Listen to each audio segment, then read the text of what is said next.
Thank you, Disha. Honorable dignitaries, esteemed delegates, and my dear sisters, a very warm welcome to all of you at the 9th Women Convention of Maharashtra State Bank Employees Federation here in Mumbai. Today we are deeply honored to have with us a woman whose work, wisdom, and contribution have honored thousands of lives across the India. Our inaugurator, ma'am, Dr. Sukhada Abhiram, is not just a psychiatrist, but she is a healer of minds, mentor of hearts, and a remarkable torchbearer in the field of emotional well-being. Dr. Sukhada Abhiram is the center head of Institute for Psychological Health, Pune, and a gold medalist MBBS and DPM from Mumbai. She holds a postgraduate diploma in Buddhist psychology, bringing ancient wisdom beautifully into modern mental health care. She is also accredited fellow and training faculty at the world-renowned Albert Ellis Institute, New York, and is notably the first and only psychiatrist in India to operate a satellite center of Albert Ellis Institute, ATC, India. This is not just an achievement, it's a milestone for our country. Her expertise spreads across cognitive behavioral therapy, emotional well-being of children, adolescents, and women leadership coaching, and corporate mental health consultation. For over 12 years, she has trained leading organizations such as Siemens, Infosys, Reliance, Cipla, Tech Mahindra, IBM, Bajaj Finserv, CISF, and BMC. She has been running a highly impactful emotional education program in the 13 schools of Pune Municipal Corporation and actively conduct group therapy sessions, community support groups, and industrial CSR trainings. Dr. Sukhada is also deeply involved in teaching RABT and CBT to postgraduate students across India and has areas of research, dream interpretation, and color therapy reflected her unique creative depth. In short, she is a visionary, a leader, and an inspiration who strongly believes that emotional strength is a foundation of women's empowerment. Ladies and gentlemen, with immense respect and pride, let us welcome our inaugurator, ma'am, Dr. Sukhada Abhiram.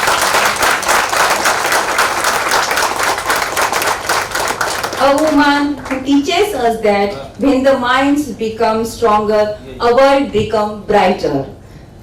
जिंदगी की असली उड़ान अभी बाकी है, मन की परछाइयों का इम्तिहान अभी बाकी है.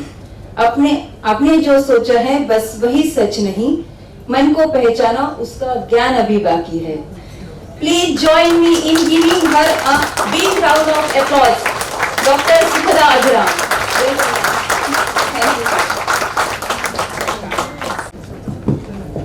Good morning everyone. Good morning. Yes, इतकं छान इंट्रोडक्शन दिलं त्याच्यासाठी खूप खूप थँक्यू. आणि सगळाच उत्साह एनर्जी बघून मज्जा येते मला अगदी तुमच्याशी आज बोलायला. सो आपण सुरुवात करणार काय, माझं जे काही स्पीच आहे ती मेंटल हेल्थ, इमोशनल हेल्थ आणि आपल्या आतल्या स्ट्रेंथ बद्दल असणार आहे. राईट? मराठीत सगळे कम्फर्टेबल असाल? एका छोट्याशा गोष्टीपासून आपण सुरुवात करू. एकदा एक आई बसली होती तिच्या घरी ड्रॉइंग रूम मध्ये आणि तिचा यंग मुलगा होता तिच्यासोबत कॉलेजमध्ये जाणारा. तो मोबाईलवर स्क्रोल करत होता. आई पण बसली होती. टेबल होता आणि टेबलवर पाण्याची बाटली होती. खिडकी उघडी होती, बाल्कनीचा दरवाजा उघडा होता आणि वारा आला. चांगला जोरात वारा आला आणि बाटली पडली. आईने ते बघितलं आणि मुलाकडे बघून म्हटलं, काय रे, बाटली कशामुळे पडली? मुलगा थोडासा हे झाला की हा काय प्रश्न आहे, बाटली का पडली म्हणजे काय? वारा आला म्हणून पडली. आई म्हणते नक्की? तर ह्याला मग कळतच नाही. तो म्हणतो तुझं काय झालंय, बाटली पडली, कशाला पडली, हो तूही बघितलंस थोडा वारा आला, पडली, वाऱ्यामुळे पडली. आई म्हणते बरं. मग आई ती बाटली उचलते, किचन मध्ये नेते आणि पाण्याने ती अख्खी भरते आणि परत ती बाटली आणून टेबलवर ठेवते. वारा तर येतच असतो. आई आणखीन एक खिडकी उघडते, मग क्रॉस व्हेंटिलेशन मुळे आणखीन वारा येतो. बाटली पडते का? का बरं? ती अशी होते, पण पडते का? माई परत मुलाला विचारते, का रे बाटली का नाही पडली? तो मुलगा पटकन थांबतो. वारा तर येतोच आहे, रादर वारा जास्त आहे, मग बाटली का नाही पडली? मग तो म्हणतो नाही बाटली भरली आहे म्हणून नाही पडली. माई म्हणते आता विचार कर आणि मला सांग, मगाशी बाटली पडली ती कशामुळे पडली? वाऱ्यामुळे पडली? येस. आणि विचार केल्यावर मुलगा उत्तरतो ती रिकामी होती म्हणून ती पडली. कोण ही बाटली? सारख्या रिकाम्या तर सारख्या धडपडतो ना. आणि आपण दोष कोणाला देतो? वाऱ्याला, ह्याच्यामुळे, तिच्यामुळे. आणि आपल्या आसपास खूप वाऱ्याच्या फॉर्म मध्ये खूप लोक असतात बरं का, आणि मज्जा येते ना त्यांच्याकडे बोट दाखवायला, तिच्यामुळे, ते त्यांच्यामुळे. हे नसते ना घर आयुष्यात लोक, मी स्थिरच आहे, माझ्यात काही प्रॉब्लेम होतं आपलं. सो ही गोष्ट ना छोटीशी आहे पण खूप महत्वाची आहे. आपल्याला एक खूप महत्वाचा प्रिन्सिपल ती सांगते की आपण पडतो म्हणजे काय, तर रोज चिडचिडतो, वैतागतो, दुःखी होतो, त्रस्त होतो, असं वाटतं सोडून निघून जावं इथनं. आज काल रात्री वाटलं असेल ना घरी गेल्यावर मुलांनी केलेला पसारा बघून. सो हे जे रोजचं आपण पडतो ते कशामुळे पडतो?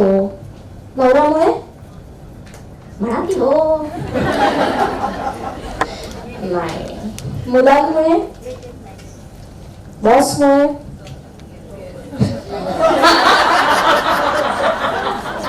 कसं खरं निघतं. कधी समोर मूल असतं, नवरा असतो, कधी आपली आवडती सासू असते, आणि कोणी नसतं तर बॉस तर असतोच असतो, डोक्याला ताप नुसता. आणि ह्या सगळ्यांमुळे आपल्याला काय वाटतं, आपण वैतागतो, आपल्या आयुष्यात सगळे त्रास. नाही तर मी तर तशी अतिशय व्यवस्थित हसरी, प्रॉब्लेम नाही माझं. सो मी आतून जेव्हा रिकामी होते तेव्हा हलकीशी वाऱ्याची झुळूक आली ना तरी पण मी कोलमडते. आणि जेव्हा मी भरलेली असते किती का वारा येऊ दे, हा मी थोडीशी हलते पण मी पडत नक्कीच नाही. सो आज आपल्याकडे जो थोडासा वेळ आहे त्यात आपण 2-3 गोष्टी अगदी बघूया, पण त्या तुम्ही स्वतः सोबत घरी न्यायच्या आहे आणि आजपासून वापरायच्या आहे, राईट? सो पहिले आपण 2-3 गोष्टी बघूया की ज्याच्यामुळे आपली बाटली रिकामी होते, आणि मग आपण 2-3 गोष्टी बघूया ज्यांनी आपली बाटली भरली जाते, राईट? तुम्हाला काय वाटतं, काय काय गोष्टी आहेत की ज्यांनी आपण रिकाम्या होतो? का इतके वल्नरेबल का आहोत?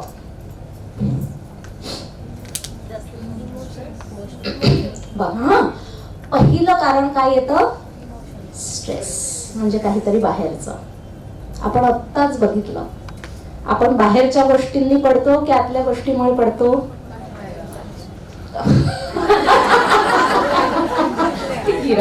बाहेरच्या, काय आतल्या, काही आतमध्ये प्रॉब्लेम नाही, बाहेर. आमच्याकडे आम्ही म्हणतो ना, येतात क्लायंट्स तेव्हा की माझ्यात काही प्रॉब्लेम नाही, my children give me anxiety, my boss gives me depression and my husband gives me अँगर.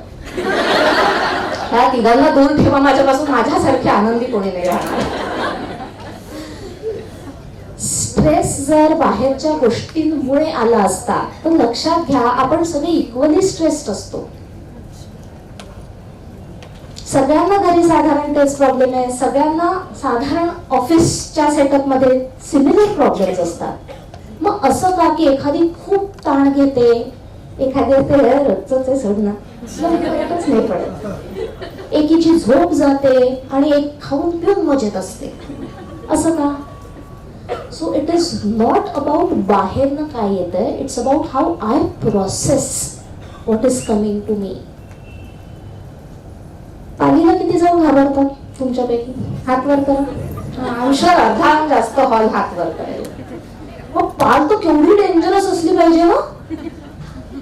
किती जण मरून गेले तो पाल जाऊन आतापर्यंत? बर, मरून गेले सोडा, हॉस्पिटलाइज किती जण झाले? नाही. बरं, ते जण सावली किती जणांना पाल हात वर करून सांगता का?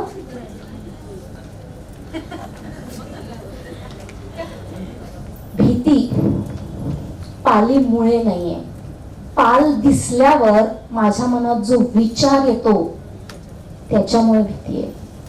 त्या पालीला बघून मी अरे बापरे असं केलं, असा विचार मनात आला, मला भीती वाटेल. आली का असा विचार आला तर भीती येईल का?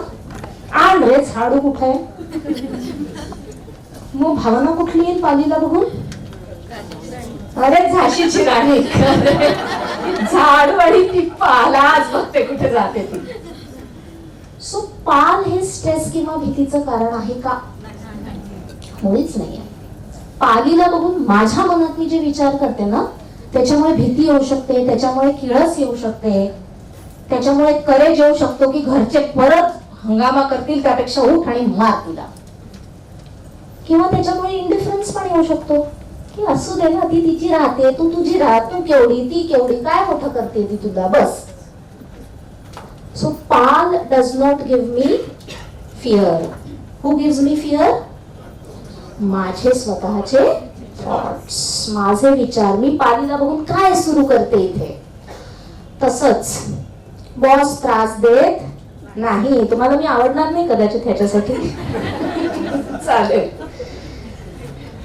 पण बॉसनी काही म्हटलं तर त्याला मी कशी प्रोसेस करते त्याच्यामुळे मला त्रास होतो. अगदी एकाच ब्रांच मध्ये बघा ना, 4 जणी आहेत आपल्यापैकी.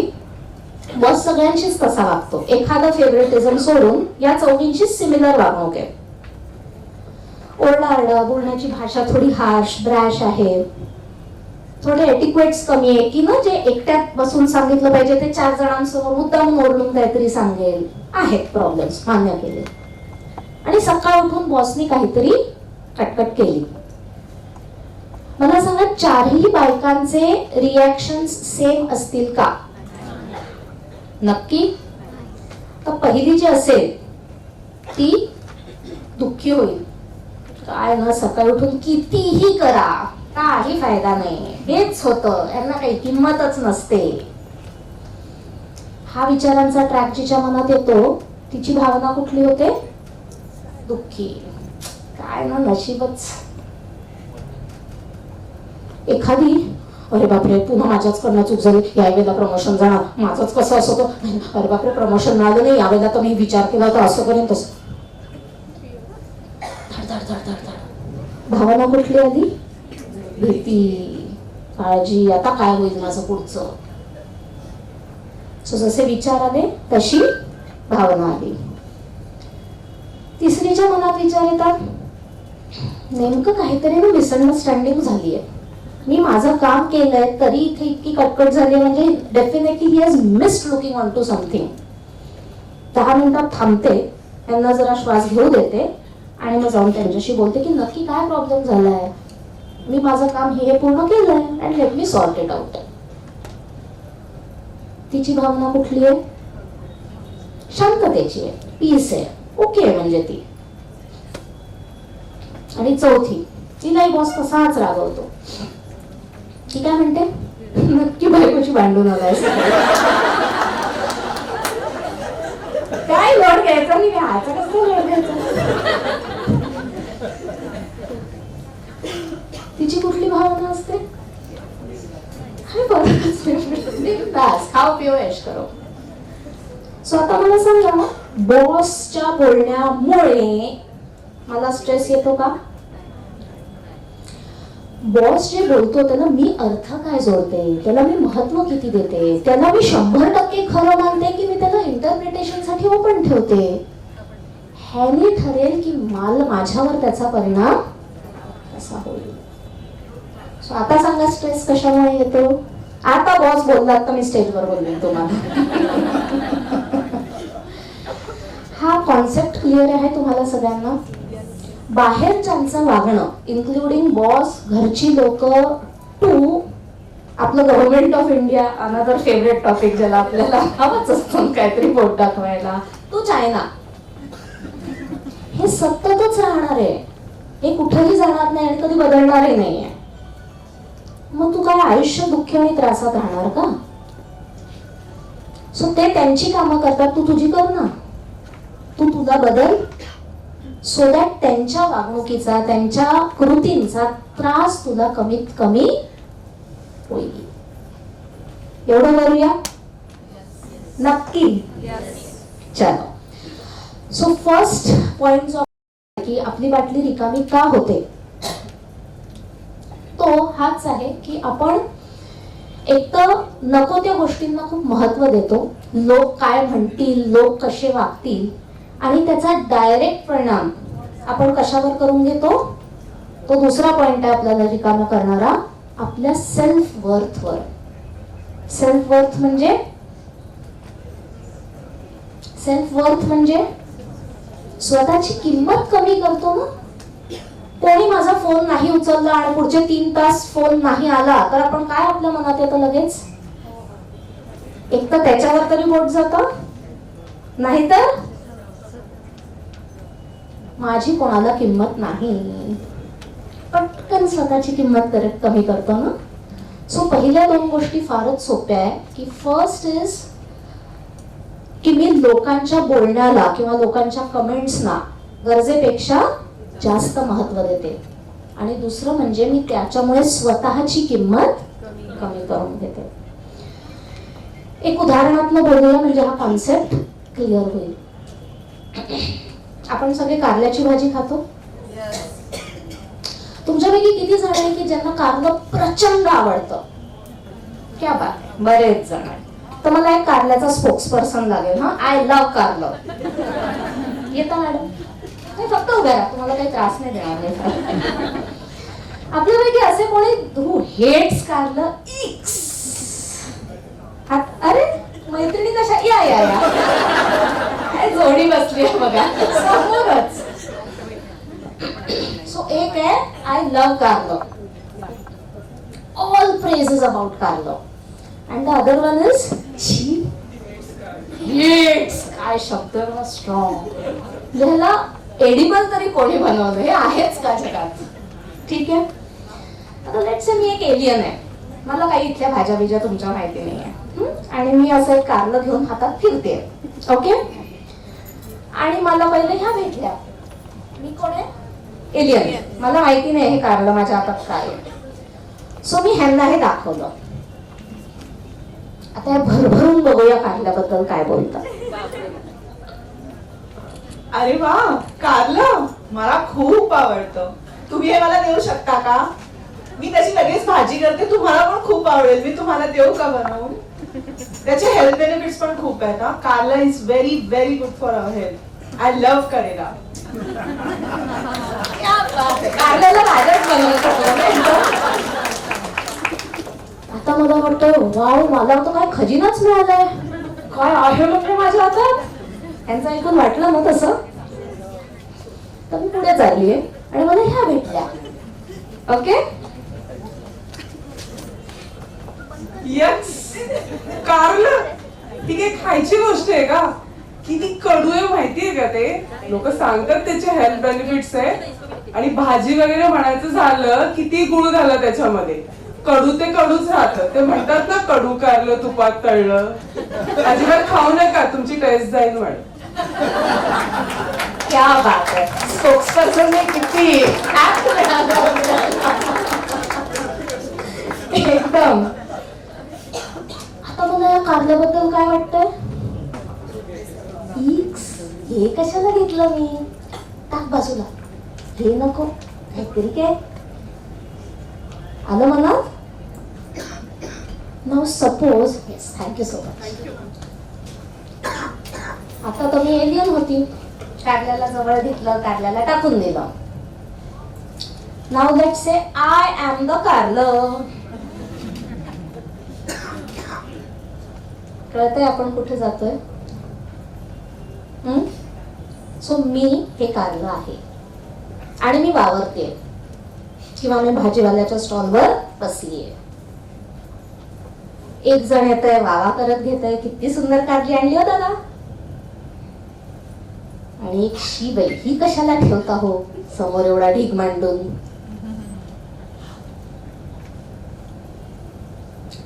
मी कशी सर्वाइव्ह करीन जर आलेल्या प्रत्येकाच्या वाक्याला मी खरं मानलं तर. करू शकेन, पण हेच आपण रोज उठून करतो. कोणी आपलं कौतुक केलं आपल्याला लगेच वाटतं वा मी किती भारी, आयुष्य सेट आहे बॉस आपलं. पण जर कोणी क्रिटिसाइज करू दे, आपल्या चुका काढू दे बरं, सकाळी उठून कोणीतरी, काय भुसा होतो ना डोक्याचा. आणि ही म्हणते मला, ही स्वतःला बघितलंय ती तरी कचरा. नाही तर काही फायदा नाही एवढं करून, जेव्हा आपलं मूल वगैरेच काहीतरी म्हणतं ना. सो हे वाक्य आत्ता नाही तर घरी गेल्यावर लिहून काढायचंय आणि फ्रीजवर, कपाटावर कुठेतरी चिकटवून ठेवायचंय. महत्वाचं आहे. 10 people speaking about a Karela tells us what those 10 people think about the Karela and not about what the Karela actually is.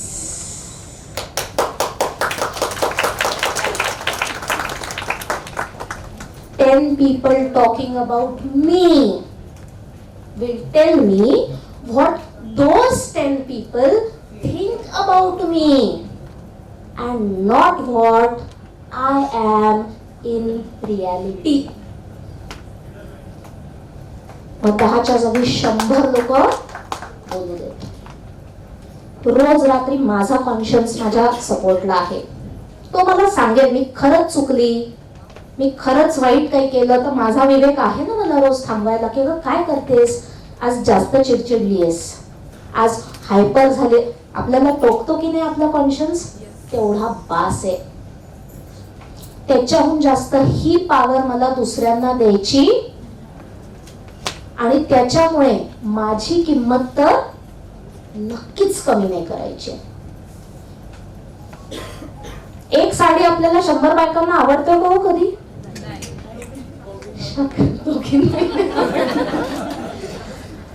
Sari सारखी गोष्ट जर आपल्याला इतकी आपण आवडते नाही आवडत पटकन करतो, तर ह्युमन बिईंग सारख्या कॉम्प्लेक्स गोष्टीला आपण कसं काहीतरी असे डिमांड्स लावतो की सगळ्यांना आवडलं पाहिजे. बस मला या हॉल मधल्या एका व्यक्तीने सांगा की you know one person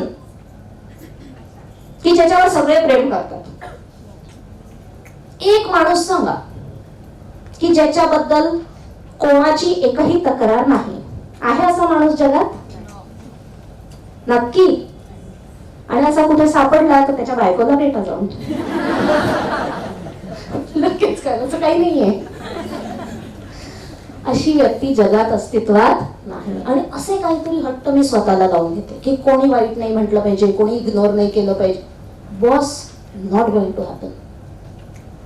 and I should be okay with it. सगळ्यांना मी आवडावी हा नियम अनरिअलिस्टिक आहे. इट्स क्रॅप आपण म्हणतो ते. काही जणांना मी आवडेन, काही जणांना मी पटेन, काही जणांना मी आवडणार नाही. And that's okay. जसं मला सगळेजण आवडत नाही तसं सगळ्यांना मी आवडत राहीन. आजपासून मी थोडी ओके की दुःखीच राहायचंय नाही. पण त्यांनी तरी सोड ग, नाही आवडत. तू हापूस आंबा आहेस, नाही आवडत हापूस आहे कोणाला, काय करशील? रडशील. सोड दे. सो कारल्यापेक्षा हापूस आंब्याची उपमा घ्या. काहींना मी प्रचंड आवडीन, काहींना मी अजिबात आवडणार नाही.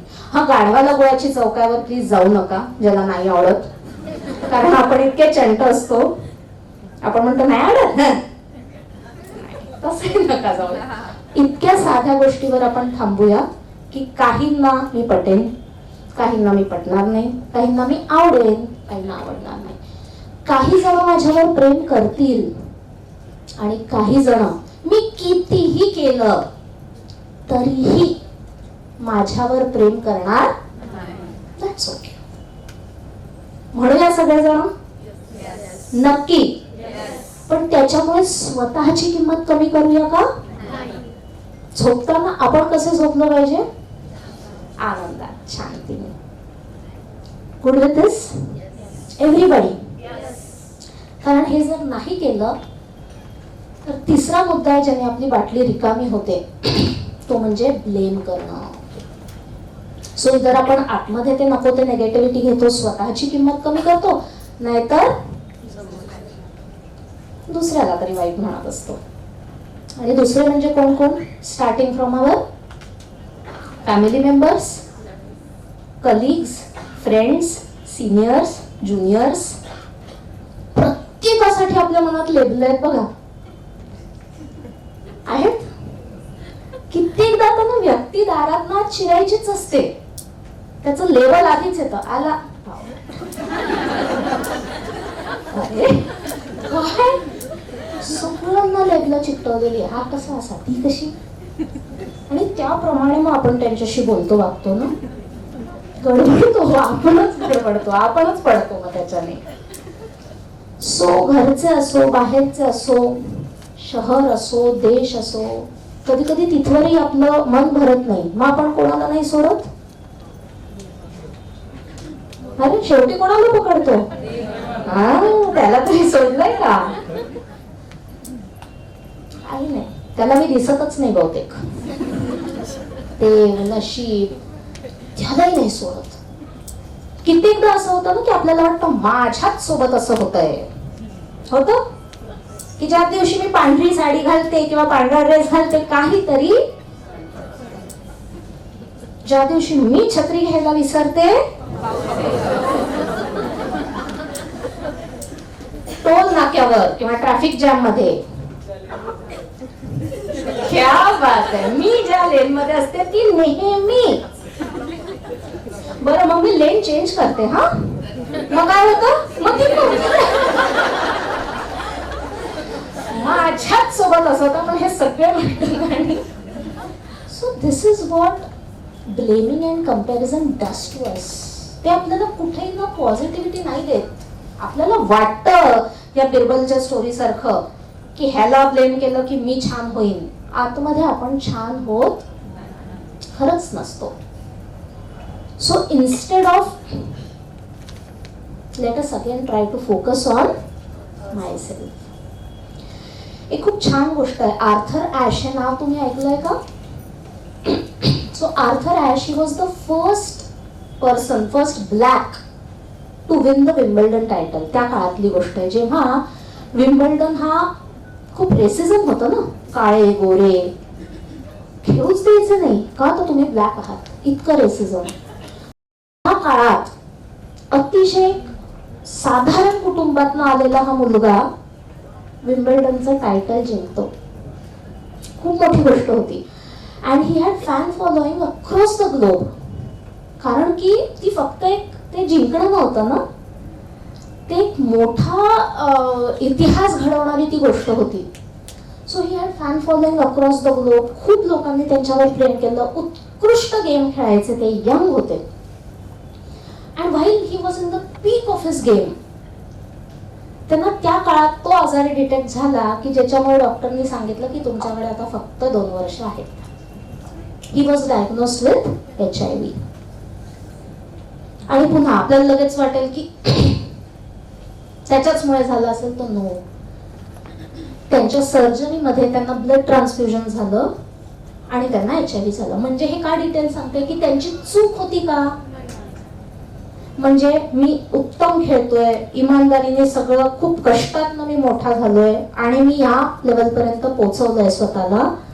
आणि नाव with no fault of mind मला असं काहीतरी डेस्टिनीने दिलं की ज्याच्यामुळे सगळं संपलं. जेव्हा ही न्यूज बाहेर गेली त्यावेळेला लोकांचे खूप पत्र आले त्यांना, अगदी जगभरातनं, की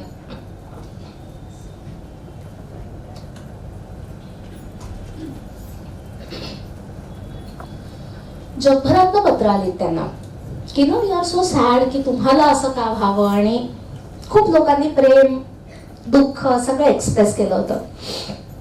एका व्यक्तीचं पत्र आलं, त्याच्यात त्यांनी लिहिलं होतं की तुम्ही जेव्हा पण तुमचा मृत्यू होईल आणि तुम्ही हेवन मध्ये जाल आणि तुम्ही देवाला भेटाल, प्लीज आस्क हिम व्हाय मी. इतक्या घाण आजारासाठी त्यांनी तुमच्यासारख्या व्यक्तीला का निवडावं, आणि ते तुमचं काहीच फॉल्ट नसताना. So please ask him why me. Arthur ॲशने प्रत्येक फॅनला लेटर उत्तर लिहिलं होतं. ओके.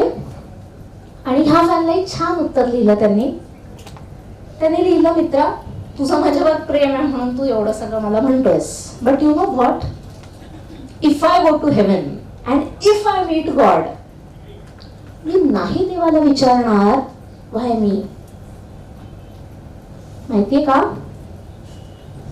कारण 2 वर्ष आधी जेव्हा मी विम्बल्डनचे टायटल घेऊन उभा होतो स्टेजवर, त्यावेळेला I did not ask God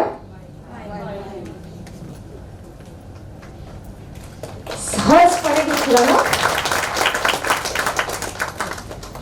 आता नो ह्याच्यावरही आपल्या डोक्यात जरा किडा वळवतो, असं कसं कंपॅरिझन. विम्बल्डनला त्यांनी मेहनत केली होती, म्हणजे ते नाहीच का, त्याचंही उत्तर दिलं आर्थर ॲशने की 50 लाख मुलं टेनिस खेळायला लागतात. जसे जसे मोठे होतात, घरची परिस्थिती म्हणा, पेरेंट्सचा आउटलुक म्हणा, 5 लाखच मुलं हायस्कूल पर्यंत खेळू शकतात, कारण बाकीच्यांना घर, परिवार, आर्थिक अवस्था अलाउच करत नाही. मग ह्या 5 लाख मधूनही 50,000 मुलांना कोचिंग पर्यंत हेल्प मिळते, की सगळं तुम्हाला गेमचा सेट मिळतो, कोच मिळतात, सगळे सपोर्टिंग गोष्टी मिळतात की तुम्ही तुमचा गेम उत्तम करू शकता.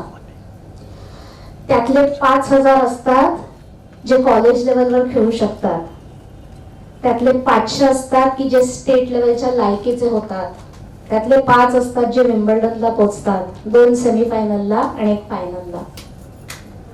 I come from a very humble family. खूप पैसेवाले नव्हते माझे आई वडील, पण तरीही त्यांनी खर्च केला, मला सगळे गोष्टी दिल्या, मला कोचिंग दिली, मला सपोर्ट केला. तिथपासून तर मला उत्तम कोच मिळणं, तिथपासून तर त्या शेवटच्या काही मिनिटांमध्ये माझ्या अपोनेंटनी वीक गेम खेळणं आणि मी माझा उत्कृष्ट शॉट देणं, हे कोणी केलं? आहेत फॅक्टर्स. आणि म्हणून त्या वेळेला जर मी विचारलं नाही मलाच का, तर आज मला हक्कच नाही आहे विचारायला व्हाय मी. पटतंय? काय काय मॅच्युरिटी. आणि आता आपली बाटली बघा सारखी पडते का, आपण ना रिक्षाला हात दाखवतो, भाऊ म्हणतो ना रिक्षाला, म्हणून आपलं काय होतं, लगेच वैतागतो, लगेच चिडतो, नावं ठेवतो त्या रिक्षावाल्याला. मग आलीच सगळी पुढची यादी. So this is what we do, की एवढं तेवढं आपल्या मनासारखं नाही गेलं की लगेच देवालाच पकडतो ना, मलाच असं तू दिलंय सगळं. सो लेट अस स्टॉप दिस. मुलं आहेत तुम्हाला, मॅक्सिमम जणांना. जेव्हा मूल जन्माला आलं तेव्हा कोणी विचारलं देवाला, का रे बाबा मलाच इतकं छान मूल दिलं, हात पाय नाक तोंड सगळं जाग्यावर, सगळं छान. विचारलं आपण एक जणांनी तरी विचारलं देवाला की मलाच इतकं नॉर्मल चांगलं हेल्दी मूल का दिलंस तू? नाही. आणि आज ते मूल होमवर्क करत नाही, डायरेक्ट देवाला आमच्याच घरी यायचं होतं. किती आपण बदमाशीच करत असतो नाही. सगळं कसं मनासारखं नाही होणार. So let us stop blaming and comparing. कारण जोपर्यंत माझा ब्लेम बाहेर कोणावरही असेल, लोकांवर, निसर्गावर, शहरावर, देवावर, तोपर्यंत मी जागची हलणार नाही, मी बदलणारही नाही आणि मी आनंदी पण होणार नाही. सो अगेन ही गोष्ट आपल्याला काय करत असते? रिकामी. सो आजच काहीतरी मनासारखं नाही घडलं तर स्वतःला काय पटकन रिमाइंडर द्याल? हे माझ्यामुळे नाही झालं, हा, दुसऱ्यामुळे नाही झालं माझ्या. शाबास. सगळ्या गोष्टी तुझ्या मनासारख्या नाही होणार. त्याच्यापेक्षा कुठे फोकस कर? स्वतःकडे. की तू कशी पक्की होऊ शकते, तू कशी स्थिर राहू शकते, तू कशी आनंदी राहू शकते. करूया? सो आपण 3 गोष्टी बघितल्या ज्यांनी आपल्याला रिकामं केलं. खूप जास्त लोकांच्या इव्हॅल्युएशनवर भर देणं, त्याला खरं मानणं. दुसरं बघितलं त्याच्यामुळे स्वतःची किंमत कमी करून घेणं. आणि तिसरं बघितलं ब्लेम गेम करणं, सतत उठून दोष कुठे बघणं? बाहेर. हे आपल्याला रिकाम्या करतायत. मग आता आपण अजून 3 गोष्टी बघूया की ज्यांनी स्वतःला आणि पक्का करता येईल, धरून ठेवता येईल. पहिली गोष्ट खूप सोपी आहे.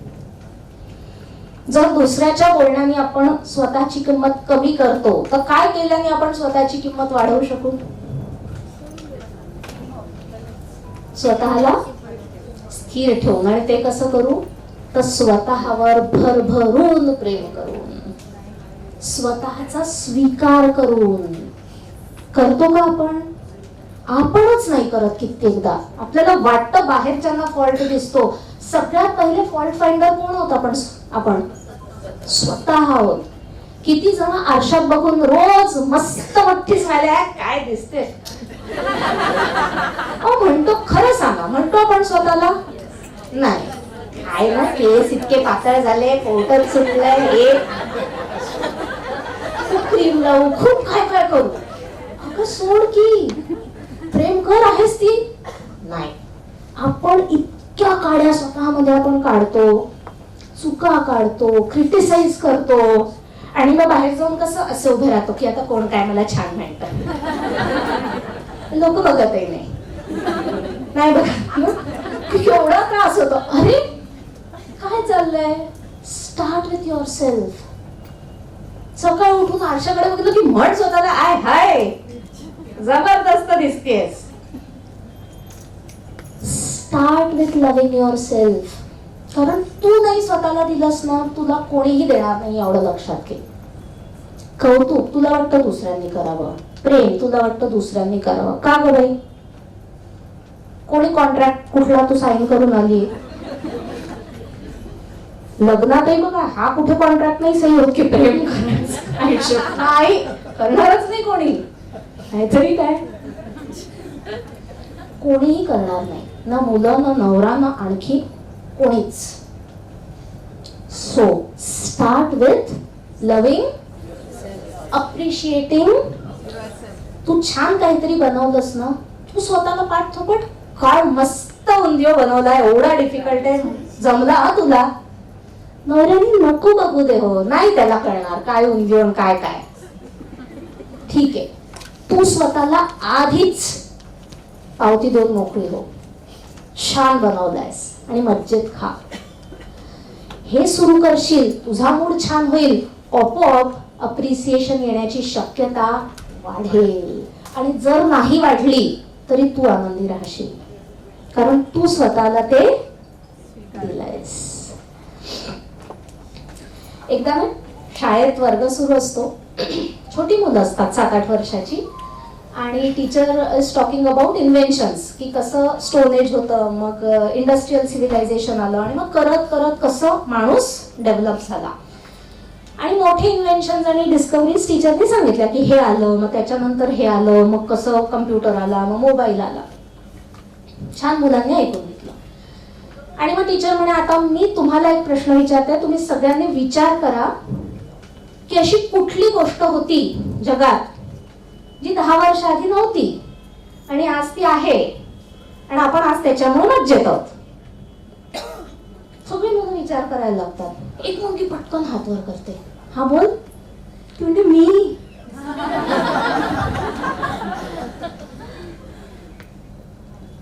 आपण विचार करायला लागलो, कुठची होती. अगं सर तू नव्हतीस ना. अजून काय हवंय जगाला. बट हे उत्तर त्याच व्यक्तीकडनं येऊ शकतं जी स्वतःला इतकं प्रेम करते. So start with yourself.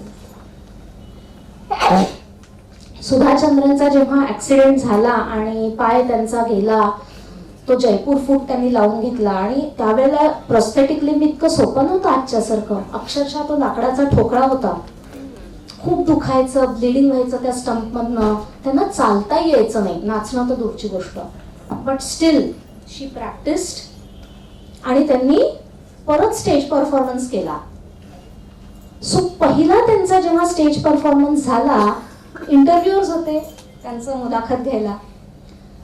तर एका मुली विचारलं इंटरव्यू मध्ये की सुधाजी आपने कभी सोचा था कि इस एक्सीडेंट के बाद आप फिर डांस कर पाएंगे. सुधाचंद्रन पटकन उत्तर देतात, बेटा आपसे ये किसने कह दिया कि डांस करने के लिए मुझे पैरों की जरूरत है. So it's all. इथे जर का मी ठरवलं, मी स्वतःची साथ नाही सोडली तर मला काहीच शक्य नाहीये. पण आपण हे सोडून सगळीकडे गोंधळ घालत फिरत असतो आजूबाजूला. So let us again come back to our own self. Love our self, appreciate our self. सकाळ उठून सुरू कराल नक्की. एक लक्षात घ्या, स्वतःलाच आपण आवडून नाही तर जगाला तर नक्कीच नाही आवडणार. So let us start with our self. बाटली भरायला लागली का थोडी थोडी. दुसरी गोष्ट खूप सोपी आहे, त्याला आपण म्हणतो ग्रॅटिट्यूड, कृतज्ञता. आपण हे सगळे बघतो की काय नाही आहे, काय कमी आहे, पण हे बघतच नाही की किती आहे. जसं आपण उदाहरण बघितलं की आरशात बघून आपण ना नावं लाख ठेवतो की स्किन पिंपल्सच आहे, लाईन्सच येत आहेत, हे छान नाही, हे छान नाही. पण शरीराने मला सांगा आपली किती साथ दिली आतापर्यंत. आपण त्याला किती वाईट पद्धतीने ट्रीट केलंय. वाटेल ते खाण्याच्या नावाने किती कचरा त्याच्यात टाकत गेलोय. झोप कधी देतो कधी नाही देत, कसेही बसतो, कसेही काम करतो. आणि तो आजपर्यंत ठाम उभा आहे आपलं शरीर, नाही सोडली आपली साथ. Does it deserve our disgust? It doesn't. सगळ्यात लॉयल फ्रेंड जर आपला कोणी आहे ना जगात, आपलं शरीर आहे. त्याला रिस्पेक्ट देऊया, खूप ग्रॅटिट्यूड देऊया की बस तू आहे म्हणून सगळं चाललंय. आता मस्त नाश्ता दाबून खाल्ला सगळ्यांनी. किती जणांचे पोट त्यांना ओरडून ओरडून सांगतात 20% काय केलं खाली, पाठवलं खाली. आणि हे कशाला खाल्लं माहितीये, पचत नाही तरी करताय गोंधळातलं पोट. नाही. किती जणांच्या किडन्या 50% भरलंय बरं का, उठावं लागणार आहे अर्ध्या तासात. नाही ना, किडनी तिचं काम करते, हार्ट त्याचं करतंय. अगो मग ग्रॅटिट्यूड नको तू ठेवायला की बॉस तू खूप छान आहेस, तू मला सगळं देतोयस, मी तुझ्याशी कशी वागली तरी. तर हे एक बेसिक एक्झाम्पल झालं. जितकी मी ग्रेटफुल असेन तितकी बघा मी ठप्प असेन. आजूबाजूच्या गोष्टींचा मला फरक नाही पडणार, कारण मी माझ्या आतच स्थिर पण असेन आणि आनंदी पण असेन. So gratitude is something extremely important जो आपण तो रोज उठून प्रॅक्टिस केला पाहिजे, starting with our own bodies, आणि मग आपण एक एक गोष्ट बाहेरची घेऊया. छोट्या छोट्या आपल्याला आपण आपल्या बोलण्यात, आपल्या भाषेत सुद्धा बदल केला पाहिजे. किती जण आपण कटकट करतो ना, थकतो आपण. मी ब्लेम म्हणून नाही म्हणते, एक अवेअरनेस साठी एक्झाम्पल देते. ह्याच्यासाठी हे सगळ्यांसाठी सगळं करावं, बोला बोला, लागतंय. सो हे जेव्हा लागतंय येतं ना, ते खूप मोठं बंधन घेऊन येतं, निगेटिव्हिटी घेऊन येतं, आणि आपल्याला ना विक्टिमाइज करतं की म्हणजे बिचारी मी आणि मला करावं लागतंय. एक छोटासा बदल करून बघा. रोज सकाळी उठून मुलांचा डब्बा करावा लागतोय. लागतोय हा शब्द इरेज करा and replace it with the word मिळतोय. रोज सकाळी उठून मुलाचा डब्बा करायला मिळतोय. बदललं सगळं कॉन्टेक्स्ट. म्हणजे तुला मूल आहे, म्हणजे तुला डब्बा करण्याची ताकद, क्षमता सगळं आहे, आणि तू करू शकतेस. किती जण आहे ज्यांना मुलं नाहीये, किती जण आहे ज्यांना मुलं आहे पण डब्बा करू शकत नाहीये. सो फक्त आपण आपला अप्रोच बदलला, आपण आपली भाषा बदलली, तरी कितीतरी गोष्टींकडे आपण छान बघायला लागू. लग्न अटेंड करावी लागतायत सगळी. डिसेंबर महिना म्हणजे नको वाटतो. एक तर बाई जाऊ नको असं कसं म्हणता. आपल्या सगळ्यांना ना एक हिडन आजार असतो सायकोलॉजिकल. आज मी तुम्हाला फ्री मध्ये तुमचा डायग्नोस करून देते, चालेल? फुकट. नाही तर सायकॅट्रिस्टच्या फिया खूप असतात बरं का आजकाल. सगळ्यांमध्ये तो आजार आहे. फ्री डायग्नोसिस हवंय. यांनी गेसेस काय आजार आहे सगळ्यांमध्ये आपल्या? ते नाही, ते तर ठीक आहे आपण बोलतो. नवीन डायग्नोसिस तर काहीतरी नवीन पाहिजे ना. ओव्हर थिंकिंग हो आहे. त्याच्याहून कॉमन शो ऑफ हो, हा पण आहे मानलं. अजून कॉमन, अजून सोपा इगो हो, हाही मोठा आहे. येस. विक्टिमायझेशन खूप. किती आजार निघतायत हो, यादी होईल आपली. खूप छान. सततचे कम्पॅरिझन्स मोठी आधी आहे, पण तरी मी आता वेगळा सांगतेच. आपल्यामध्ये लपलेल्या आजाराचं नाव आहे खाज.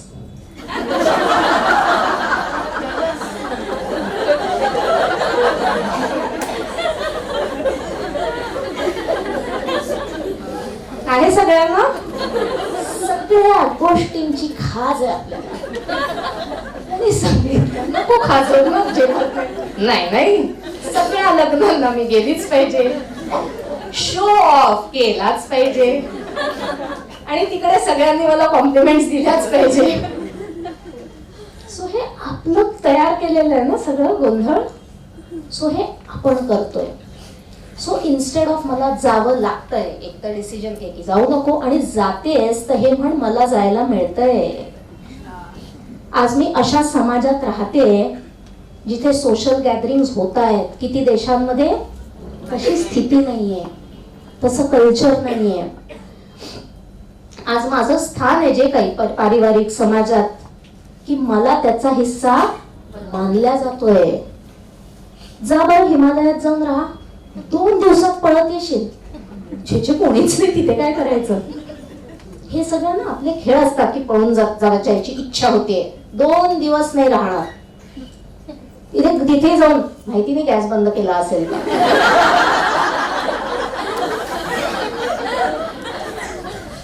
कशाला किटकिट आणि करते गोंधळ. राहा ना. स्क्रिप्ट मात्र बदल. मला हे करायला. Have gratitude for every little thing. Let us have gratitude. मला तुमच्याशी बोलता येतंय, तुम्हाला माझं ऐकता येतंय. Isn't it a good thing? Let's be happy. आजचा दिवस मी त्यातच खुश आहे. बस करत करत भरते बाटली. Coming to the last thing, तिसरा पॉइंट. जोपर्यंत आपण फक्त आणि फक्त आपल्याकडे बघतो. आपण हे सगळे गोंधळ करतो ना. आपल्या रागाला महत्व देतो, आपल्या दुःखाला महत्व देतो, सगळं स्वतः भोवती आपलं जग फिरत असतं. जेव्हा आपल्या बघण्याच्या कक्षा विस्तारतात, ग्रॅटिट्यूड पण येतो आणि दुसरं एम्पथी ती पण वाढते. एम्पथी म्हणजे काय? की दुसऱ्याच्या जागी स्वतःला ठेवणं आणि समजणं त्याच्यासोबत काय चाललंय. सो एम्पथी, देणं, शेअर करणं, गिव्हिंग, हा जो पार्ट आहे ना, हा प्रचंड प्रमाणात आपली बाटली भरतो. आपलं नेहमी लक्ष कशाकडे असतं? मिळवण्याकडे. मला काय मिळेल, आणि मला काय मिळेल जेव्हा मी म्हणते त्याचाच अर्थ काय असतो की मी रिकामी आहे म्हणून मला काहीतरी हवंय सतत. आपण तेच गिरवतोय. ज्या वेळेला माझी भाषा देण्याची होते, देतो कोण? ज्याच्याकडे भरभरून असतं. लगेच बघा आपला अप्रोच बदलतो की मी इथे काय देऊ. म्हटल्याबरोबर माझी पोझिशन थोडी वेगळी झाली की माझ्याकडे इतकं आहे की मी असं करू शकते. सो बाटली भरणं दिसताना जरी असं दिसलं तरी खरं असं करून आपली बाटली मॅक्सिमम भरते. बरं, देणं म्हणजे काय? काही खूप पैसे, काही खूप मोठ्या गोष्टी नाही द्यायच्या आहे. छोट्या गोष्टींपासून सुरुवात करूया. Late us start from a basic thing like किती खर्च येतो? नाही ना, पण देतो का आपण? हे कसले कस्टमर संपतात का? असंच करून बसावं लागेल. नाही, आपण हसत नाही ना. रोजचे नाही येतात, हसलं नाही तरी येतातच. सी वी फॉरगेट की इट्स नॉट फॉर अदर्स. हे सगळं मी स्वतः त्याच्यात छान होते आपण विसरूनच जातो. कौतुक करतो भरभरून. हिचं काय कौतुक करायचंय? पगार मिळतोय, काम करते त्याचा तिला. अगं मग तुला मिळतोय की पगार? तुला काय त्रास होतो कौतुक नाही झालं तर? So smile, appreciation, attention, acknowledgement, respect हे देऊया. बाकी काही खिशातनं काढून द्यायची गरज नाहीये. पण एवढं जरी आपण एकमेकांना खूप दिलं ना, तरी बघा quality of life, quality of our emotions ही कितीतरी पटीने बदलेल, सुधरेल. मुन्नाभाई पिक्चर बघितलाय? जादू की झप्पी आठवतो? कसं वाटतं मैत्रीण भेटते आणि अशी कडकडून मिठी मारते तेव्हा? See, it's not feel good. Oxytocin, आपले सगळे जे न्यूरोकेमिकल्स तुम्ही ऐकलं असेल, सेरोटोनिन, डोपामिन, ऑक्सिटोसिन वाढतं आणि ते ऍक्च्युअली मदत करतं आपल्या शरीराला आणि आपल्या मनाला. सो हे भरभरून देऊया. आत्ताच सकाळी जसं मॅडम म्हणाल्या ना की आपण सतत काय मिळतोय ते बघतो, बट इट्स टाइम की आता आपण काय देतोय ह्याच्याकडे फोकस करावा. आणि ते करायला लागलो ना, आपली बाटली खूप स्थिर होईल, कारण आपण देण्याच्या भूमिकेत असू. मग आपल्या ऑर्गनायझेशनला देऊ, आपल्या संघटनेला देऊ, आपल्या घराला देऊ, आपल्या स्वतःला देऊ. आणि पुन्हा नॉट नेसेसरी तुम्ही काहीतरी टँजिबल असं देता in forms of materialistic things only.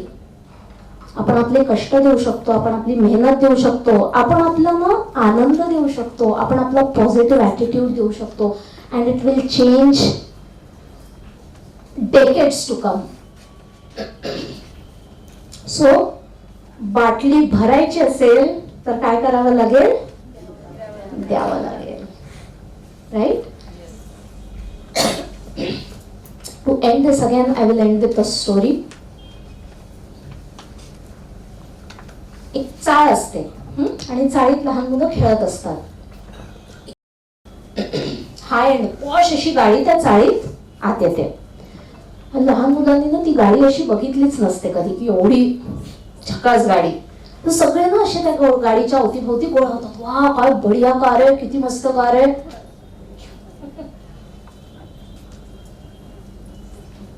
आणि खूप खुश होतात की किती मस्त कार आहे. आणि गाडीचं दार उघडतं आणि एक यंग मुलगा त्याच्यातनं उतरतो. तो बघतो मुलांकडे, आवडली? सगळ्यांना हा दादा काय भारी गाडी आहे. तो दादा म्हणतो माझ्या वाढदिवसाला माझ्या भावाने मला गिफ्ट दिली आहे आणि मुलं म्हणतात वाव, खरंच नाही वाटत ना? आणि एक मुलगा म्हणतो काश. आपल्यालाही वाटतं ना काश. Do you know what he says? तो म्हणतो काश मी पण असाच मोठा भाऊ बनू शकेन.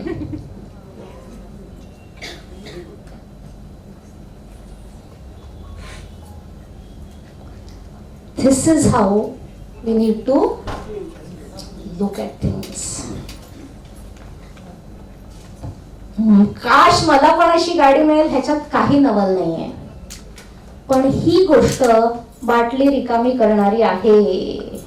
कारण द मोमेंट वी से काश मलाही असं मिळेल, माझ्या आनंदाची किल्ली मी कोणाकडे देते? तो मला काहीतरी देईल आणि मग मी. बट द मोमेंट माझा मेंदू गिविंगच्या डिरेक्शन मध्ये येईल ना, की काश मी पण असा भाऊ होऊ शकेन, माझं आतलं इमोशनल पूर्ण विश्व बदलतं आणि माझं आतलं विश्व बदललं की माझं बाहेरचं विश्व बदलतं. भरेल बाटली अशी करून आपली? नक्की सगळ्यांची. आता किती भरलेली आहे? चला मग आपण ग्रॅटिट्यूडनी एंड करूया आणि एक प्रार्थना घेऊया सगळेजण मिळून. मूळची अल्कोहोलिक्स अनॉनिमस या ग्रुपची ही प्रार्थना आहे, तुम्ही सगळ्यांनी ऐकली असेल, खूप कॉमन प्रार्थना आहे.